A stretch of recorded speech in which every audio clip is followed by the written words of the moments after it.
Power दं होननानै गोहो दं होननानै बोलो दं होननानै बेफोरबायदि खोथा दा बुं। गावजों गावनो सोंखारिलायबाय थायोब्ला गावजों गावनो कन्ट्रभार्सिखौ लाबोबाय थायोब्ला साबधान बर' लिडारफोर। एनअसिखौ बिथां हाग्रामा सारखौल' हरदों होननानै बुंदों। एनअसिखौ बयबो हरदों। बिटिसि एसेम्ब्लिखौ बुख्रुबखांनायनि उनाव 6टा जनजातिनो एसटि होनो नागिरनायनि हेंथायै खुगा बेखेवफैदों तामुलपुर कुमरिकाटानि अल बड' एक्स भलेन्टियार फर्सनि आफादगिरि बान्दु ब्रह्मआ लोगोसेनो दाखालि जालांनाय जाथायनि सायाव गोथौयै दुखु मोननाय फोरमायदों। फुल आपडेट फैगासिनो।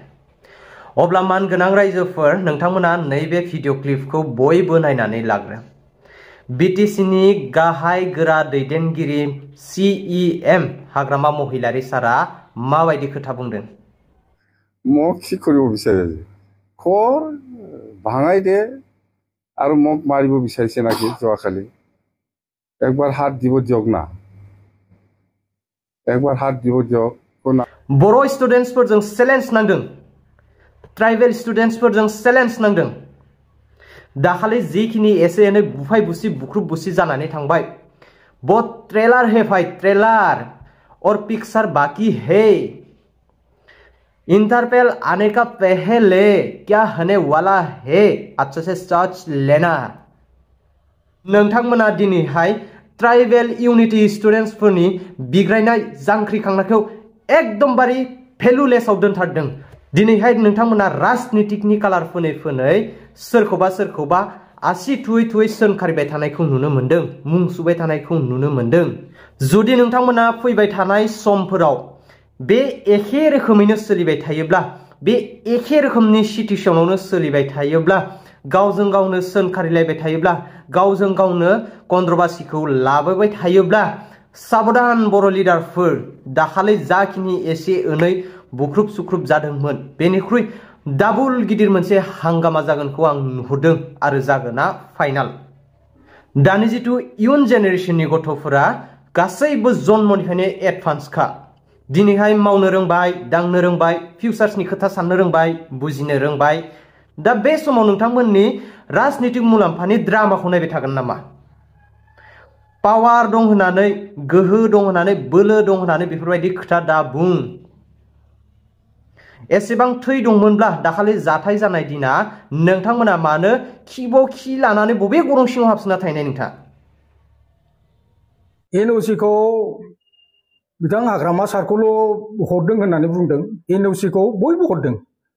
बिथां रोनगोरा बिथाङाबो, रोनगोरा साराबो सिगां एबसुआव थानाय समाव 2006 ना 8मोन, आं बेखौ बारा गोसोआव गैला।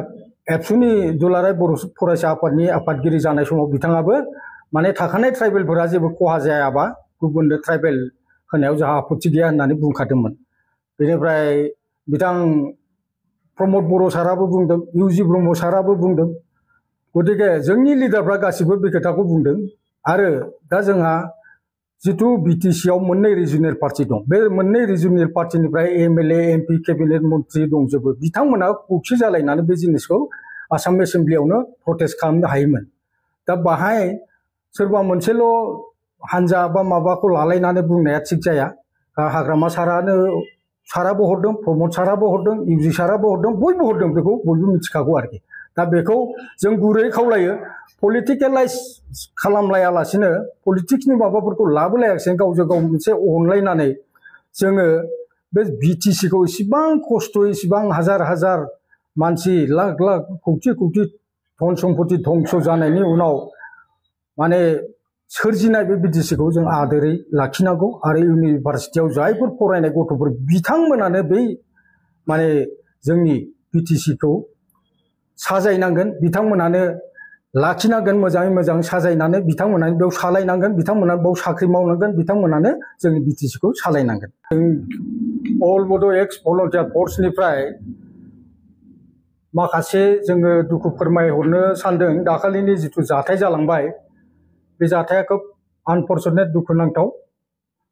जाहाथे पुनर बेबायदि जाया बेखौ जों बयनिसिमबो धरना होग्रा साफ्रोमबो फरायसा फरायसुलि बा रायजो राजानिसिम गुरैयै खावलायहरग्रोनाय जाबाय। जाय हक जिथु समस्याखौ लानानै दा गुलाय गुजाय बायदि एसे नुनो मोनदों, बे समस्याफ्रा जाहैबाय जोंबो जिथु 6 जनगोष्ठी, बे 6 जनगोष्ठीनि एसटि होनायनि सायाव जोंबो बिर'धिता खालामो आरो बेखौ जोङो दाख्लै CC2नि जिथु सनापुराव 9 नभेम्बराव रेलि जादोंमोन, बे रेलियाव जों अल बड' एक्स भलन्टियार फर्सनिफ्रायबो माखासे गोबां मानसि थांनानै बाहाय बाहागो लाहैदोंमोन। आंबो दंमोन।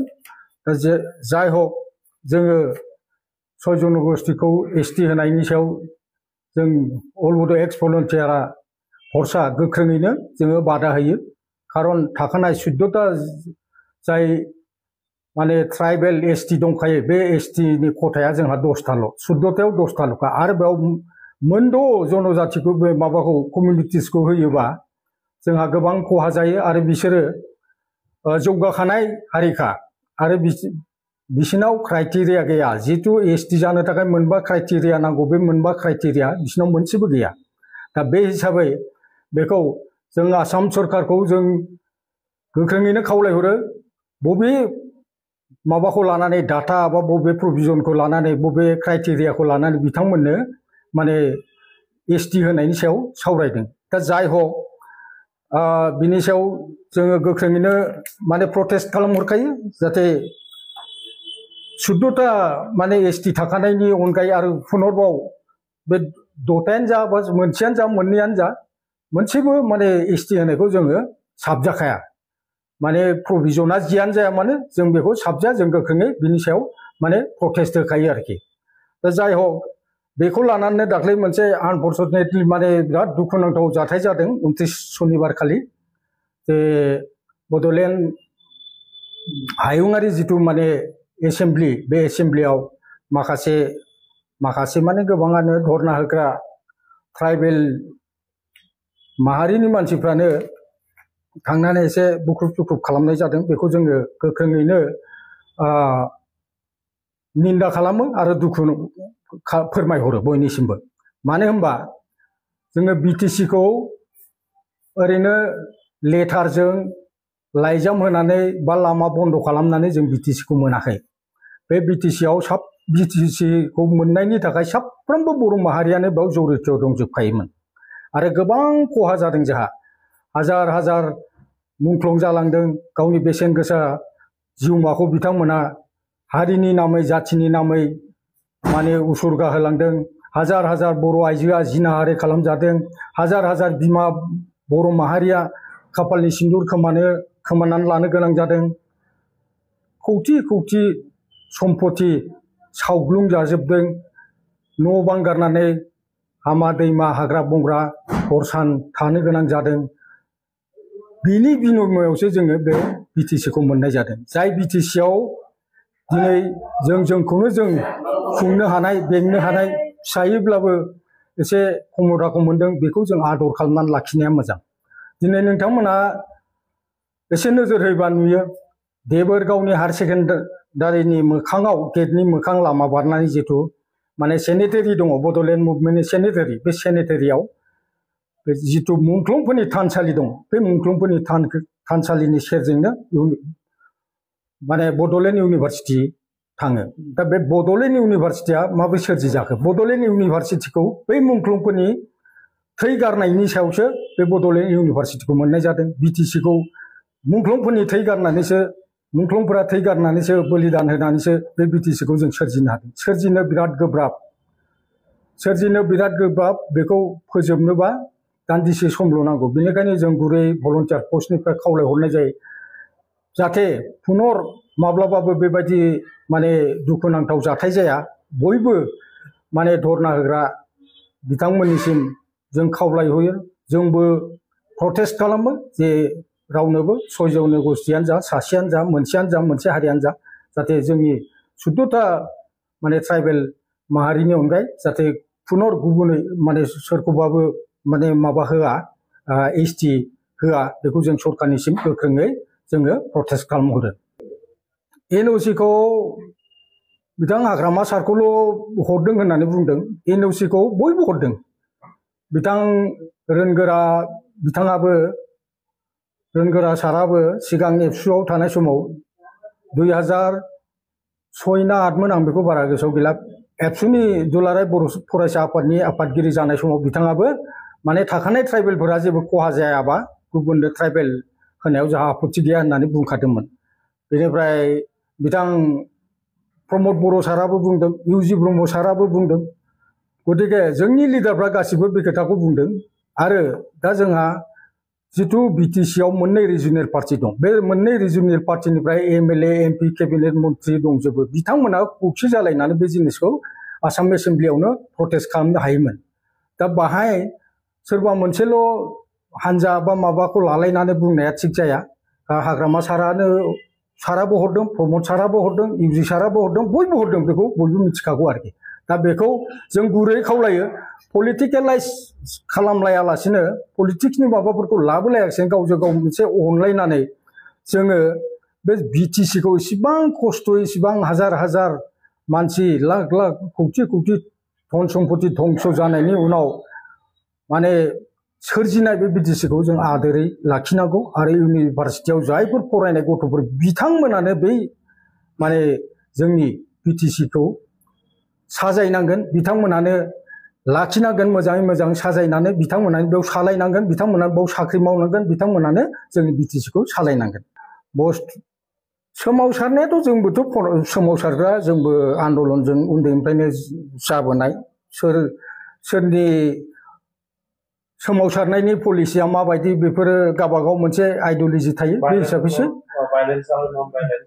भाइलेन्स नन भाइलेन्स। दा जोङो बड'लेण्ड बिदों, जों नन भाइलेन्स हिसाबै बिदों। बिथांमोनाबो नो डाउट बिथांमोनाबो नन भाइलेन्स हिसाबै मोनसे पिसफुलि रेलि खालामदोंमोन। आनफर्चुनेटलि बे जाथाया जाबाय, जानो नाङामोन, दुखुनांथाव।